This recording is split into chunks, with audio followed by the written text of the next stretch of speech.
Hey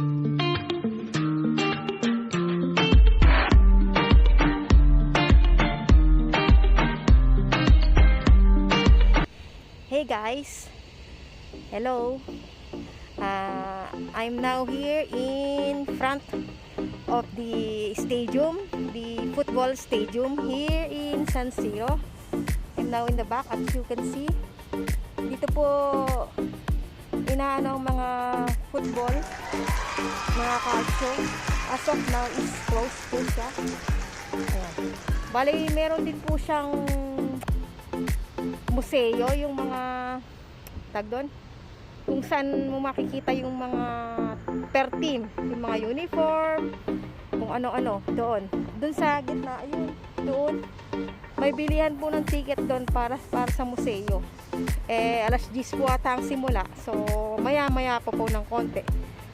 Bali galing lang po ako, yan yung paligid niya, yung pinaka stadium.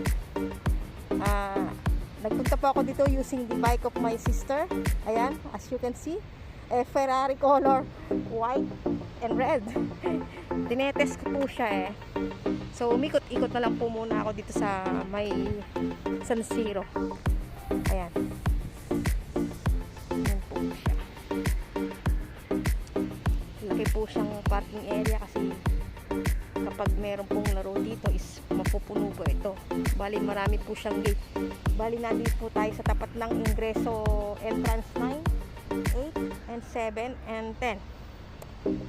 Nasa kabila po yung pinaka main entrance. Ayun po. Ikot tayo sa kabilang part.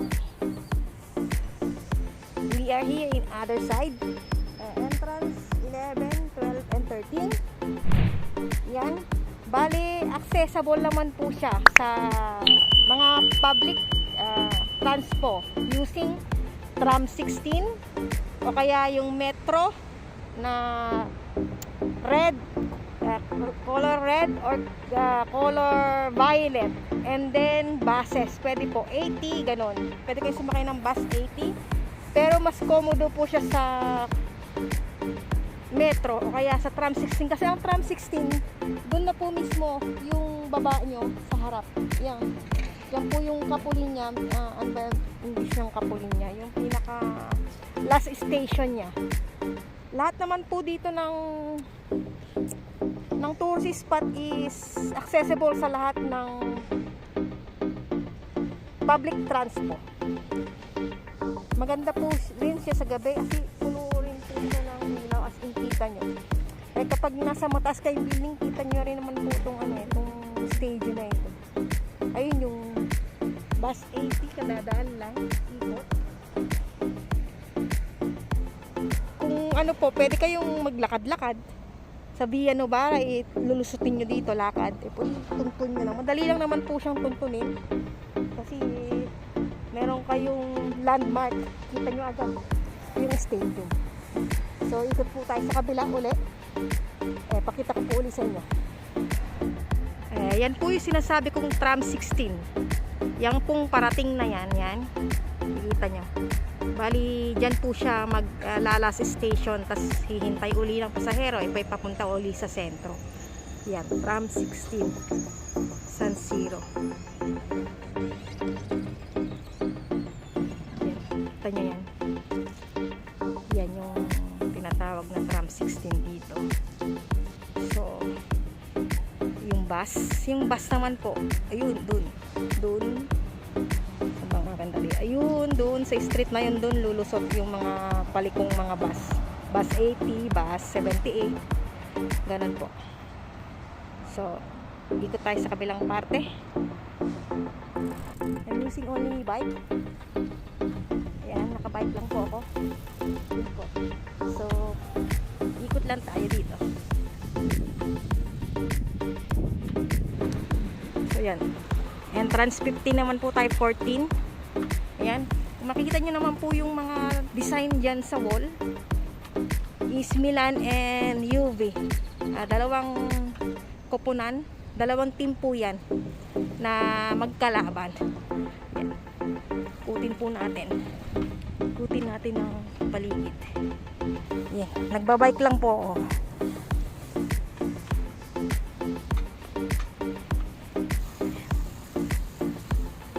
Nasa likod po tayo. Ito tayo sa harap. Using yan. Mga legal naman po yung mga paint. Ayan. So, sana hindi tayo pagbawalan dito. Hindi naman siguro kasi naka-open naman. Kung may harang, meaning bawal pumasok. Kita natin.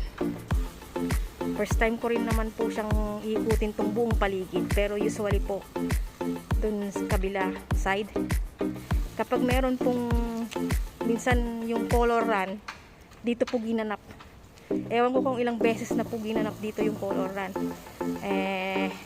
Once po ako sumali dun sa color run, enjoy po siya. Yung color run yung per kilometer, pag nakarating ka ng 1 kilometer, bubuhusan kayo ng kulay. Kunwari sa isang kilometer, kulay orange. Pagdating nyo ng second kilometer, kulay red. Sa susunod na kilometer, kulay green. Parang meron din naman po sa iba't ibang bansa yun. Sa Pilipinas, ang alam ko may ganun din.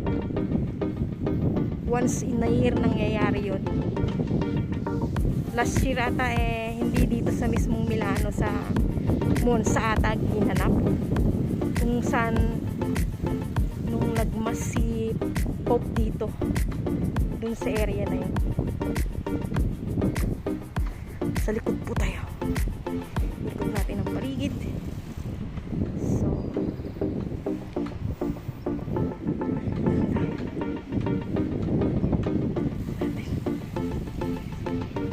malapit na tayo sa harap. Bike lang ako. Oops. Kasi cellphone lang po dala ko. Hindi ko dala yung gimbal. Dahil yung stabilizer. Hindi ko rin naman alam kasi na mapapadpad po ako dito.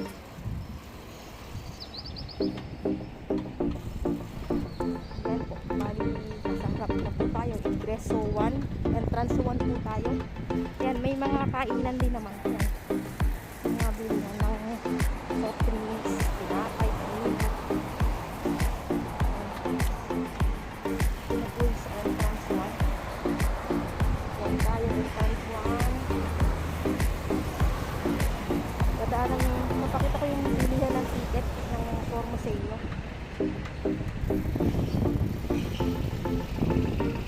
Entrance 1. Ito yung stadium. Yan.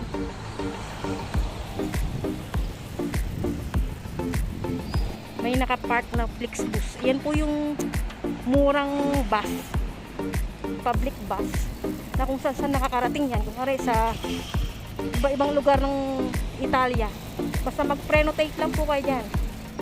Pwede yan. Minsan may 2 euro, 5 euro lang, pero nakakarating na kayo sa malayong lugar. Flixbus po tawag dyan.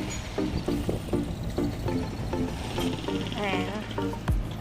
Kita nyo, nakasulat sa monitor. San Siro, Museo and Tour. Horario meaning yung time, 10 to 7, 5 p.m. Sa ingreso 8 daw ang lusot niya. So, papakita ko sa inyo ang ingreso 8 para kung saan ang bilihan ng ticket at saan ang lusot. Kung may laro, dito po ang bilihan ng ticket sa stadium kung merong silang larong football. Bale, yun, kung nakikita nyo yung may kulay pulang poste na yan, yung parang may square na yun, ayun, dun po humihinto yung bus na tourist bus dito. Kung sasakay kayo doon, dito ang kanyang station para ipakita sa mga turista yung stadium. And then ayun, kung nakikita nyo yung pila, yun po yung ticket, bilihan ng ticket sa museo. Nag-i-start na kasi 10 o'clock na. Ayan. Kita nyo yung mga yan. Ayan. Pinaka entrance.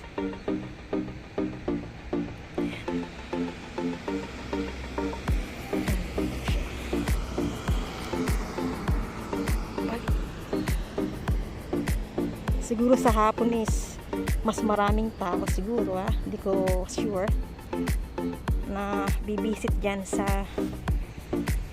museo na yan. Bali yun, makikita nyo yung parang guhit-guhit na yun dun ang ano ng mga tao, paikot-ikot yan kasi butas dyan sila nalusot. Stadium. Kapag may laro is maingay, as in higawan, mga tao, rinig mo yung sigawan niya, yung goal, Forza, kung anong team, Forza Milan, kaya mga sinisigaw nila. So ayun po ang San Siro Stadium. So yun po ang ating tour, paligid tour na naman po tayo, hindi naman tayo makapasok. So